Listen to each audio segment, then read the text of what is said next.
Kalau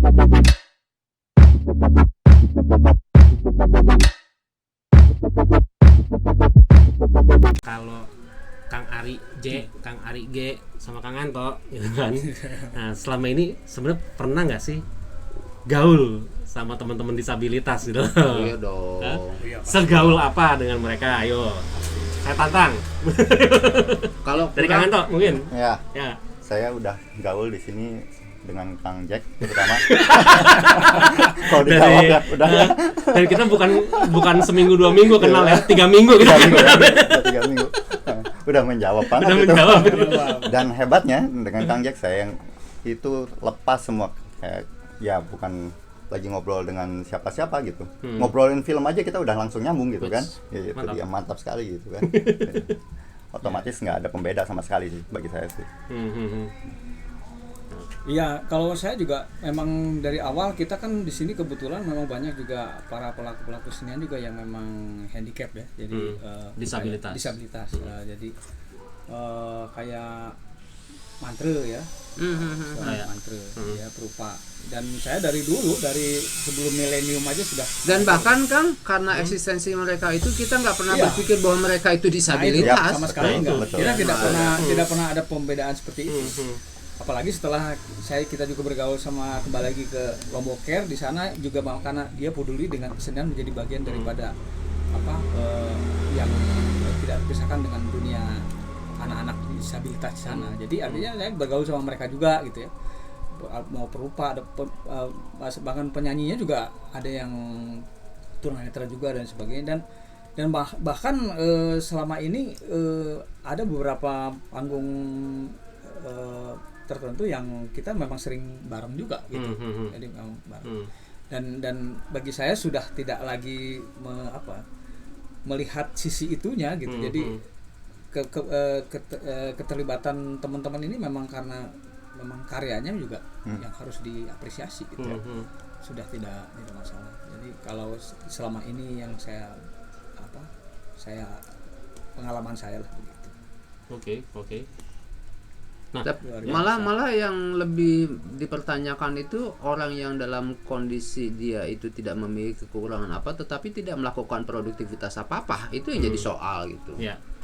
Jadi buat saya disparitas itu ya, able disable itu ya bukan menjadi sebuah barrier bahwa kita harus mendikotomikan ini gitu, enggak gitu. Tapi kita sejauh mana kita bisa berkolaborasi dengan siapapun. Ya.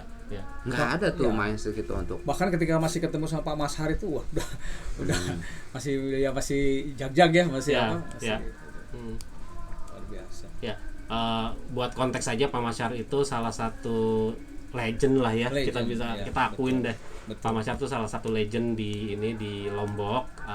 Dia seorang disabilitas tapi dia banyak memberikan perspektif kepada teman-teman non disabilitas sehingga akhirnya teman-teman dengan disabilitas itu jadi ngerti itu disabilitas itu sebenarnya seperti apa sih gitu kan, mereka permasalahan mereka apa sih gitu. Kalau kemarin aku ngobrol sama Kang Anto, aku jelasin sedikit Ya, tentang virus. Tentang antivirus itu ya. Kang ya. Jadi kalau sebenarnya disabilitas itu kita tidak bicara kepada kondisi fisik seseorangnya. Contoh nih, misalnya saya kan nggak bisa ngelihat, ya kan? Kalau orang melihat saya sebagai orang yang buta, yang tidak bisa melihat, harusnya pasti saya tidak ada di sini, benar nggak? Enggak juga lah.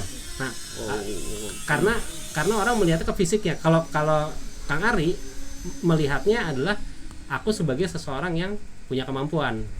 Iya, you bring me something lah. Gitu kan? Nah, masyarakat in general masih berpikir demikian gitu, masih berpikir bahwa dia kan buta, harusnya dia di rumah, harusnya dia nggak bisa ngapa-ngapain gitu loh.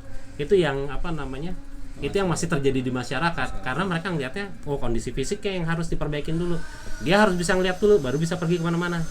Tapi kalau orang-orang seperti Kang Ari Kuadrat sama Kang Anto mikirnya kan satu lagi juga tamu dari Bandung juga Ari juga namanya itu. ada lagi ini di Bandung Ari semua kenapa gimana sih? Tapi ini kuat. Itu kalau di absen A semua kayaknya. gitu. Jadi kalau di komunitas paguyuban Sunda itu ada ketua divisi baru lagi dibuat, divisi Ari namanya. Si Ari. Karena Ari semua. Ya, itu tadi aku nyambungin. Kalau teman-teman di sini melihatnya adalah barriernya apa sih? Apa yang membuat saya tidak bisa nyampe ke sini misalnya gitu kan? Tidak adanya transportasi umum misalnya gitu ya. Ya kan? Fasilitas ya. Kalau di Jakarta saya mau dari rumah Tanah Kusir mau ke taruhlah ke Setiabudi, saya bisa naik Transjakarta, saya bisa naik KRL, dan saya juga bisa jalan kaki karena trotoarnya sudah aksesibel. Nah tapi di Mataram, Ya. di Lombok pilihanku sedikit. Ya, ya. Aku hanya bisa akses ke ojol, Mm-mm. gitu kan? Apakah itu taksi online atau ojek online, gitu. Yang mana costnya akan lebih besar daripada Ya, kalau aku di Jakarta 3.500 men. Tapi Bawa keliling. jangan gitu kalau menurut saya sih, jangankan Di Lombok. disabilitas. Hmm. Orang yang biasa-biasa aja di sini Non-disabilitas. pun juga persoalan dengan namanya Iya, betul. transportasi umum. Nah, Tapi kalau artinya itu jadi hambatannya nah, kan? tapi menurut saya sebetulnya juga bisa jadi begini, karena kondisi Lombok atau Lombok lah ya. Hmm. Mungkin kapasitasnya tidak sebesar seperti Bandung atau Jakarta gitu kan. Hmm. Jadi otomatis kadang-kadang pemahaman masyarakat sendiri terhadap adanya transportasi umum atau juga pemerintah daerah sendiri itu tidak semasif orang berpikir di sana gitu. Jadi apalagi dilibas sama munculnya ojol dan sebagainya, akhirnya sudah Jadi tidak terbicarakan lagi selesai masalah aja, itu, masalah dianggap selesai udah gitu kan, selesai case closed gitu. Padahal sebetulnya kan masih diperlukan gitu kan. Iya, betul. Misalkan seperti mungkin turisme disabilitas juga penting untuk mereka difasilitasi oleh ini kan. Nah itu mungkin memang benar gitu, harus ada pertimbangan itu. Cuma kayaknya belum nyampe gitu ke pemikiran itu. Tapi Ya, satu saya mau nanggepin boleh nggak? ya silakan, mangga. Kita santai. Soal infrastruktur publik ya, fasilitas publik, transportasi publik gitu kan, sebagai salah satu manifestasi dari fasilitas publik itu memang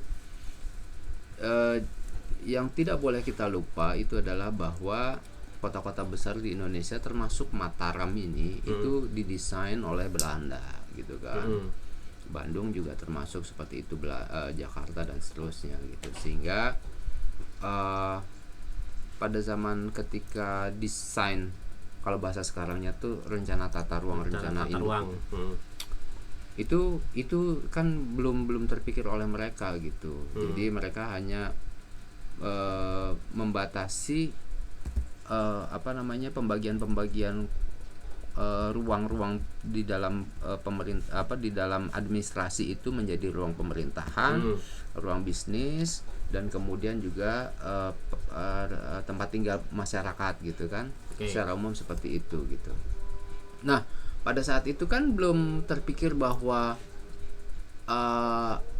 infrastruktur transportasi itu akan semasif sekarang, akan memiliki jenis transportasi yang membutuhkan pelebaran jalan seperti sekarang gitu. Jadi makanya ya juga tidak terlalu bisa dipersalahkan juga kalau misalnya sekarang kita hanya bisa menerima kondisi bahwa jalan-jalan yang ada sekarang ini tidak bisa diintervensi oleh kebutuhan sarana transportasi modern gitu. Misal yang terjadi di IKN kemarin itu kan bahwa ada kereta tanpa supir itu gitu ya, yang berbahan listrik otonomus itu kan membutuhkan prasyarat kelebaran jalan sampai kalau nggak salah itu sekitar 30 meter. Sementara kita sudah didesain memang dari awal itu memang tidak selebar itu gitu. Nah jadi solusinya sekarang ini menurut saya adalah bagaimana ada inovasi-inovasi yang membuat masyarakat itu tidak selalu harus bergantung kepada fasilitas transportasi publik gitu. Ini udah kadung begini, kecuali kalau di KN memang didesain dari awal untuk jalannya lebar apa segala macam begitu. So kemandirian publik lah yang kemudian sekarang dituntut untuk bisa mengantisipasi situasi ini gitu. Kemandirian publik maksudnya? Ya, dia sekarang kan misalnya ada Gojek, ya kan ada Grab, Tapi bahkan costnya gitu. jadi besar, Kang. Kalau Kayak kita misalnya saya mau keluar gitu ya, atau teman-teman mau keluar, taruhlah dari rumah saya ke epicentrum, Mm-mm. atau mau nonton Kang Ari nih di Senggigi gitu kan. Ya. Costnya sekitar kalau ojol aja 20 ribuan. Ya sampai 30 lah ya. Pulang pergi 40. 40. Belum makan. Belum nabrak dagangan di sana kan. Nggak lihat kan. Kudu balik. Injak kaki orang patah gitu kan, bawa dia ke rumah sakit. Banyak amat musibahnya. Habis itu Kang Ngarinya nggak jadi manggung. tapi transportasi Kok- umum kok kita jadi juga besar? mahal loh. Kenapa? Transportasi umum kita juga karena dapat Jakarta 3.500 gua kuasain. Muter. Ayo. oh iya. Iya iya. Iya loh. Oh iya iya. Agree iya. for that. Kenapa? KRL itu berapa ya? KRL itu jarak terjauh 6.000. 6.500, Iya, 7.500 itu nyampe Bogor. Bogor. Makanya Kang, kenapa saya kemarin konser bikin lagu tentang kereta api di Lombok. Ya, mantap. Jadi saya selalu namanya ingat Mataram Express. Jadi saya bermimpi suatu saat kita dari Mataram sampai ke Sape, sampai ke ujung sana pakai kereta api gitu kan. Keren. Hanya mimpi, tapi mudah-mudahan jadi doa. Amin. Iya. Tapi itu loh, apa namanya? Itu hal-hal yang apa ya? Kalau menurut aku tuh emang harus berangkat dari mimpi, Betul, berangkat dari dari mimpi. imajinasi. Gini deh. Kalau teman-teman pernah nonton James Bond, pasti pernah kan? Pernah. Yang mana dulu nih? Tomorrow Never Semua, Dies deh. semua, Oke. semua. Tomorrow ada. Never Dies Oke. deh. Itu BMW udah mobilnya James Bond bisa jalan sendiri. Ya. Sekarang? Sekarang ada kan? Sekarang ada kan? Handphonenya James Bond itu ngetap gitu dia bisa nyalain ini itu segala macam. Sekarang bisa kan kita kan? Ya. Ada ini home kan? Ya. Nah, IT gimana nih yang orang IT ini? Ya, semua berawal dari mimpi. Semua imajinasi diawali justru dulu kayak saya senangnya tuh nonton Doraemon. Betul. Nah, Doraemon tuh Ajaib. salah satu yang Ajaib. iya memunculkan semua mungkin banyak hal yang sekarang belum ada kejadian.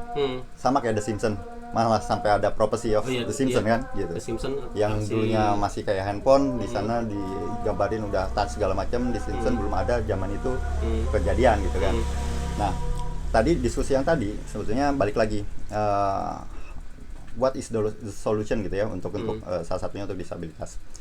Ada salah satu teknologi juga yang mungkin bisa dimanfaatkan untuk misalnya tunanetra. Misalkan salah satunya dengan Oculus nih yang saya bawa misalnya. Wish. Nah, Oculus ini bukan dagangannya Meta ya. Saya Bukan, ini bukan sales, endorse bukan ya. sales ini bukan Bukan, sales. bukan. Bukan sales. Nah, Oculus ini one of thing-nya adalah dia mempunyai banyak sensor.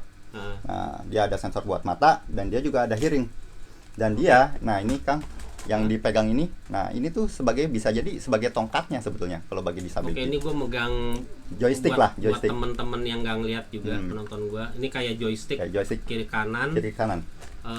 Ini ada pencetannya. Ya, kayak main Iya nih Nintendo ada lah, handle, ada. handle. Wii, Kayak ini kayak deh, Wii. kalau lo Nintendo pernah Wii. megang handle sepeda, nah tapi ini bisa berdiri gitu loh. Yap. Wow. Ya. Oke. Nah, ini bisa sebagai pengganti. Dia ini sensor jauh, dekat, dan juga mendeteksi bahwa kalau matanya dia, Oculusnya sendiri ini dipasang di kepala, yang ini kayak helm dia sampai menutup mata. Nah, sampai menutup mata ini dia berfungsi misalnya ke jarak misalnya 10 meter. Oh, ada people di situ, ada orang di situ. Oke. Bisa kedetek seperti itu.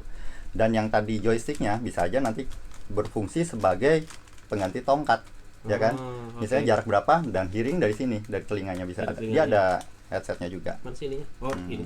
ya. Cuman. Ini ya? Bener Ya. Ini buat mata depan, Ini buat ini mata. headrest belakang. Ini atas. Headrest, oke. Di kiri kanannya ada buat suara. Gua kayak Robocop nih kalau. Ya, betul banget.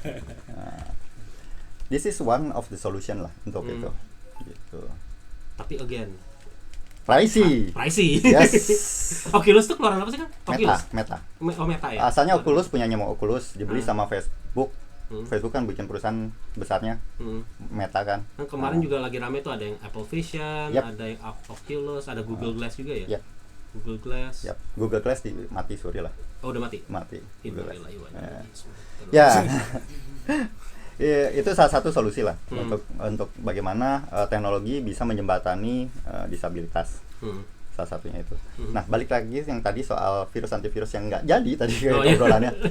Nah, benar itu. Tadi lagi ngobrolin sana. Hmm. Nah, virus antivirus kalau nggak salah dulu kan ngobrolnya bagaimana disabilitas ini diibaratkan dengan antivirus kan. Ya, How to able and disable kan. betul. Nah, gitu. Gimana dari sisi kita apakah akan di-enable kan atau Betul. tidak, Ya. gitu kan? Ya. Nah, Hmm. tergantung sudut pandang kita. Hmm. Gitu. Jadi sedikit ini aja mengklarifikasi. Jadi waktu kemarin tuh aku ngobrol sama Kang Anto gitu kan. Aku bilang awalnya tuh kan kata people with disability itu kan dari disabled people gitu kan. Terus diprotes gitu bahwa disabled people ini diartikan sebagai orang yang tidak berfungsi gitu. Karena kan disabled ya. gitu kan. Nah, tapi aku bilang ini kayak sebenarnya sih fungsinya kayak aplikasi Kang gitu. Kayak aplikasi itu salah satunya misalnya kayak antivirus. Antivirus ketika diinstal, di situ kita ada pilihan kan. Pilihannya adalah enabled sama disabled. Gitu kan. Ketika kita pilih enabled, berarti antivirusnya berfungsi. Dia nahan semua virus dan segala macam gitu kan. Nah, ketika kita pilih disabled, Ya virus masuk. virus masuk. Aplikasinya ada nggak? Ada. Tetap ada kan? Iya. Gitu. Tapi virusnya masuk karena apa? Tidak difungsikan. Nah, that's what happen with people with disability. Jadi ketika kita bilang this is our disabled people, sebenarnya ini adalah orang-orang yang tidak difungsikan oleh masyarakat. Yang mestinya dia bisa jadi musisi, ya kan? Tapi nggak pernah diajak rekaman, misalnya gitu. Padahal dia udah punya prestasi nih, gitu kan? Yang dia punya pikiran, ide cemerlang kayak tadi, mimpi-mimpi tadi, nggak pernah ditanya, nggak pernah diikut sertakan. Yang pengen tahu sirkuit Mandalika kayak gimana, itu nggak pernah dilibatkan juga, sehingga akhirnya mereka masukan dari mereka nggak dapat. Sementara di sisi lain ada orang-orang yang ngerasa, oh iya, gue pernah ke Australia, bikin bidang miring kayak begini, bla bla bla segala macam, terus dia implementasikan di Indonesia, dan akhirnya banyak yang keliru. Gitu. Nah, itu yang terjadi juga banyak di area di Mataram. Aku pernah di channelku, aku bikin review trotoar. Jadi trotoarnya udah landai, trotoar depan Udayana. Bukan udah landai, trotoarnya rata, tapi kiri kanannya itu naiknya sekitar 30 cm. Curam gitu ya. Nah, tapi di tengah trotoar itu ada area penyeberangan, itu landai, turun ke bawah. Terus saya tanya, ini kenapa landai? Buat kursi roda kalau mau nyebrang. Pertanyaannya, dia mau naik dari mana kalau nggak dari sebelah kiri kanan yang tadi? Iya kan? Iya kan? Benar. Ngajleng gitu kan. Jadi poinnya apa dibikin landai? Nah, itu yang Terus kayak ini salah satu bit stand up aku nih. Guiding block. Dulu karena tidak dikonsultasikan, masangnya ngaco. Guiding block itu kan sebenarnya kita tinggal naruh tongkat kita yang ubin kuning-kuning itu. Terus nanti tinggal jalan nih, ngikutin aja tuh. Nah, cuman yang masangnya ngaco. Guiding blocknya muterin pohon. Temen saya 4 masih muter sampai sekarang nih. Kita ngobrol dia masih muter. Gitu, gara-gara kontraktornya nggak ngerti gimana cara. Karena apa? Nggak pernah dikonsultasiin, nggak pernah diobrolin gitu. Betul. Nggak ada keterlibatan. Masih kurang, keterlibatan itu masih kurang. Dark jokes. Tapi bener, Kang, nasibnya disabilitas itu seperti nasib seniman di sini juga. Gitu. Nah, kita nggak pernah diajak ngobrol, jadi kadang-kadang salah mereka mengambil keputusan salah gitu. Yang kita nggak perlu dia buat, tapi kita perlu nggak pernah dibuat gitu. Contoh misalnya. Ya contohnya misalkan pentingnya kesenian itu kan sebetulnya bukan hanya sekedar hiburan. Dan itu sebagai bagian daripada pengetahuan, bagian pada juga peradaban dan sebagainya.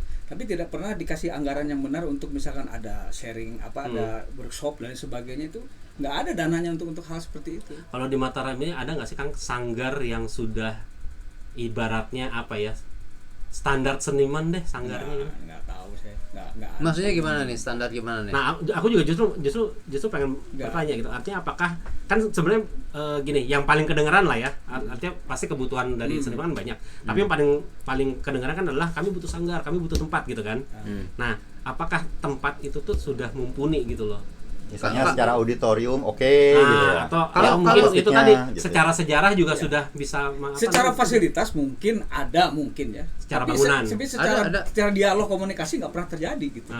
Nah kan artinya gitu. Walaupun mereka ada, tapi nggak banyak juga seniman-seniman yang tahu tentang hal ini gitu. Dan yang celakanya lagi juga wakil rakyatnya pun juga nggak paham juga dengan ini gitu. Jadinya nggak nyambung aja kalau menurut saya sih. Jadi sekarang persoalannya adalah bagaimana meningkat atau mengelevate para seniman ini pada tadi pertanyaan tadi, ada gak yang udah standarnya? Nah, standarnya apa? Kalau saya berbicara sedikit pragmatis ya, standar yang harus disuguhkan itu adalah ketika masyarakat itu merasa memerlukan itu, gitu kan? Nah, ketika masyarakat memerlukan itu, diisilah oleh seniman-seniman yang memiliki konten atau karya-karya yang memang kemudian bisa mengisi keingintahuan atau rasa estetik masyarakat itu terpuaskan oleh seniman-seniman itu, gitu kan? Yang paling konkret adalah misalnya kita adalah daerah pariwisata nih. Kenapa sampai sekarang ini kesenian itu belum menjadi faktor suplementer yang bisa mendukung pariwisata gitu. Kita tidak pernah melihat sampai sekarang ini ada satu tempat atau satu panggung gitu yang bisa menayangkan atau menyuguhkan kesenian tradisional atau kesenian kontemporer sekalipun dari masyarakat Lombok ini yang bisa kita jual sebagai integrasi daripada kebutuhan pariwisata gitu. Jadi kalau di Bali kalau kita mau nonton barong, kalau kita menonton kecak tempatnya udah jelas gitu kan, terus tiketnya udah jelas, jamnya jam berapa udah jelas gitu kan. Jadi seniman itu sebetulnya bisa mengisi sektor-sektor lain yang kemudian juga bisa mendongkrak sektor itu, dalam hal ini pariwisata gitu. Nah inilah yang belum saya pikir secara serius digagas oleh pemerintah atau dijembatani oleh pemerintah, adanya padu padan antara dunia kesenian dengan sektor-sektor yang lain gitu. Itu sih. Oke. Nah, jembatannya kira-kira kepotongnya di mana nih, Kang? Kalau itu keterlibatan seniman. Ya, artinya enggak. Kalau bagi saya begini juga. Kemarin ini misalkan ada orang ya kadis lah yang datang sini terus bercerita juga tentang itu sebagainya. Tapi yang agak membingungkan itu mereka paham nggak gitu obrolannya maksudnya obrolannya nggak hanya obrolan kita ini di ngerti nggak sih sama mereka gitu aja. halus ya. Lu ngerti nggak sih gua ngomong apa gitu kan. Nah itu jadi susah kan. Artinya gini, ketika saya belum kita selesai ngomong, saya ngerti ini, tapi ternyata nggak ngerti gitu kan, repot kan. Artinya kan lebih bagus ketika misalkan kalau menurut saya sih ya, ketika orang kesenian itu diajak ngobrol informal aja, ngobrol seperti kita gini gitu lah ya, ngobrol. Akhirnya dia tahu ada hal-hal yang bagi pemerintah dianggap itu hal kecil, itu justru hal besar bagi kita gitu. Jadi juga sebaliknya gitu kan. Jadi kita terlalu baik karena kita selalu menjaga marwah birokrat itu. Nah itu yang repotnya jadi nggak dapat poinnya gitu kan. Nah terus yang repotnya lagi bahwa selama ini selalu berpikirnya bahwa segala itu digiringnya itu ke selalu berpikir di sini orientasinya gitu ya. Gak ada tempat yang memenuhi fasilitas seniman, sebenarnya bukan itu gitu. Enggak. Tapi lebih gimana namanya memaksimalkan atau memposisikan yang sebenarnya kesenian itu seperti apa. Misalnya gini, kayak sekarang memang juga di beberapa orang kesenian banyak yang salah persepsi juga ya. Misalkan ada orang tradisi atau apa yang masih mengunggulkan bahwa main di hotel itu sesuatu yang luar biasa. Sebetulnya nggak begitu gitu ya. Mereka itu hanya jadiin sebagai pajangan aja sebetulnya. Nggak pada sebenarnya poin sebenarnya kenapa nggak dibangun daerahnya sendiri dia itu, dibangun menjadi tempat wisata yang bagus untuk mereka bisa berekspresi. Nah, datangkanlah turis ke sana, kan itu lebih menjadi sesuatu kan. Missingnya di mana? Nah, missingnya adalah kita belum secara sepenuhnya berhasil membangun ekosistem itu gitu. Iya, betul. Nah, ekosistem itu misalnya bagaimana kita memiliki tempat atau public space yang bisa mendatangkan atau mengumpulkan para seniman itu berkreasi atau berinovasi di situ. Kemudian dua laboratorium seni di mana kita bisa mengelevate kompetensi dari masing-masing seniman itu. Kemudian ruang display, bagaimana seniman itu secara reguler tadi itu bisa tampil dengan tentunya ya sudah kita kurasi tuh mana yang layak tampil dengan sesuai dengan konteks acaranya itu seperti apa gitu kan. Dan ketiga terakhir tentunya adalah kita butuh semacam apa namanya itu semacam sosialisasi kepada seniman itu tentang pengetahuan di luar kesenimanan. Misalnya adalah bagaimana sih seniman juga harus paham mengenai hak cipta, manajerial, ya kan, terus kemudian mengenai kontrak dan seterusnya. Hal semacam itu juga menurut saya juga harus menjadi sebuah pemahaman di luar konteks kesenian yang harus dipahami oleh seniman itu sendiri gitu. Nah, tapi kalau menurut saya ya, ada hal yang sebelum sampai ke situ itu yang belum selesai juga, Be. Jadi belum selesai juga itu artinya seniman sendiri itu belum maksimal diberi ruang yang memang mereka untuk tumbuh dulu menjadi mereka sendiri, menjadi be themselves gitu ya. Menjadi membangun, artinya gini, kalaupun pemerintah misalnya tidak paham kesenian itu apa sih, tapi mudahkanlah fasilitas-fasilitas segala macamnya itu dengan benar. Misalkan gini, ini ada ruang pemerintah yang kosong nih, manfaatin aja nih buat apa misalkan, atau di trotoar mau berkesenian, oh silahkan, misalkan dipermudah gitu kan. Itu kan hal-hal yang sebetulnya harusnya dibuka gitu. Nah itu kan sebetulnya bagi saya itu yang masih belum terjadi komunikasi itu. Jangankan hal seperti itu, kalau menurut saya ini di antara pemerintah sendiri pun juga masih ada semacam ego inilah sektoral. Ya, misalkan gini, itu mau udah rahasia umum lah. Ya, logikanya untuk orang tentang budaya misalkan ya, namanya RRI, TVRI, museum, perpustakaan, itu harusnya mereka bersinergi semua menjadi satu. Tapi mana yang pernah ada misalkan di Taman Budaya ada kegiatan disampaikan oleh RRI, nggak ada, kan gitu, nggak pernah terjadi. Itu aja udah kelihatan sekali nggak ada. Jadi memang kita RRI lebih sering meliput jalan santai dari kalau gue tiap dengerin RRI. Tapi itu juga ekspresi kebudayaan. Iya, tapi kan nggak hanya itu, kan ada lain yang lebih budaya sehat, Mas. Jalan santai. Iya, jangan gitu-gitu amat lah. Oke. Tapi ya sudahlah. Makanya saya lebih asik sendiri, kita sama orang yang sama ini kita bergerak. Artinya kita aja belum selesai menyelesaikan apa ya, PR kita sendiri gitu yang ini. Terutama juga ya itu ya, salah satunya ya betul kata Kang Jack, melibatkan juga disabilitas menjadi juga adalah orang-orang yang memang tidak didiskriminasikan oleh kita sama sekali. Itu salah lah kalau orang melihat gitu. Cuma sekarang sejauh mana teman-teman disabilitas ini yang punya juga keberanian untuk ayo nih saya nih gimana mau diapain nih gitu. That's agree ya. Nah, kan itu. Nah, Kang Anton lihatnya gimana tuh? Ya, salah satunya adalah sebetulnya tadi saya mau tanya juga sih sebetulnya. Dari sisi mungkin pertanyaannya adalah kalau dari sisi yang disabilitas sendiri, apakah semua kayak Kang Jack yang mempunyai keberanian, yang punya ya teguh gitu ya, untuk memberanikan diri maju di bidangnya, terserah apalah yang punya passionnya dia.